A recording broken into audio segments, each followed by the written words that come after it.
bunch of businessmen got together, and they decided we're going to reorganize the fire department at that time. And they opened this building up in they reorganized in May 4th of 1909. And this building was opened up approximately within like 2 or 3 weeks of that date. We stayed horse-drawn until 1916, when the Great Riverview Hotel fire downtown, that was caused by a boiler explosion in the Buckner Ragsdale building. And there were several businesses that burned at that time. And that's when they had a big city council meeting, decide whether they're going to improve the fire department at that time.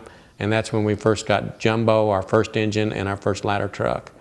When I started, the old fire trucks was basically a farm tractor with just with a pump on it and just bare essentials that you had. You can imagine back in the 50s and 60s, well, that was the trucks we had to deal with back then. The old pumps used to pump about 250 to 500 gallons a minute. Nowadays you can get pumps up to 1,500 gallons per minute. And the pay is a lot better today than it used to be. Most of these guys, Chief Kesterson, when you talk to him, no telling what he started off on. I started off $500 a month here in '74, and you almost had to work a second job. I was still working at the bottling company part-time afterwards. I was driving tractor trailer over a rig for them to their different warehouses. And about '79 or '80, we had a big fire out there at Atlas Plastic. It was a sign company right next door to it, and it burnt my part-time job up. So I was fighting the fire to save my part-time job, I guess, at the time. So I started out at $165 a month, and gradually we got some raises up, and a lot of equipment changed. You know, when I first come here, if you had a fire, and if you was lucky enough, you got to a Scott Air mask. If you wasn't, you did without, you just eat the smoke. One of my most memorable cases was I had smoke inhalation real bad when back then we didn't wear air packs to go into the house. And we called that leather lunging. So your lungs would turn to leather actually after so many years of this. And I rescued a little girl, but unfortunately she died about 2 days later.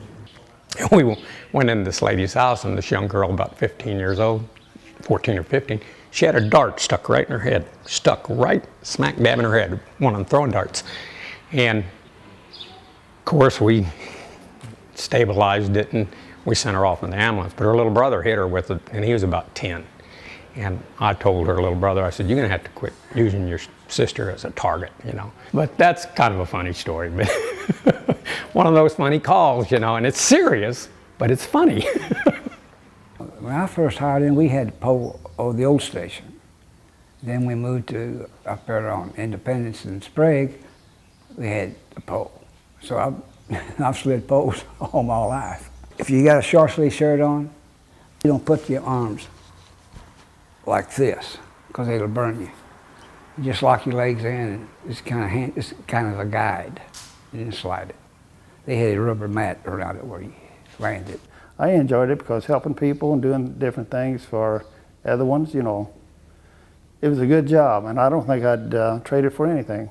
Being a firefighter to me is kind of like being a Marine. The Marines will say, once you're a Marine, you're always a Marine. And that's the way I feel about the fire service. Once you're a fireman, you're always a fireman. This is my granddaughter, Allie. She wants to be a firefighter too, so she might be third generation. Say hi. Say hi.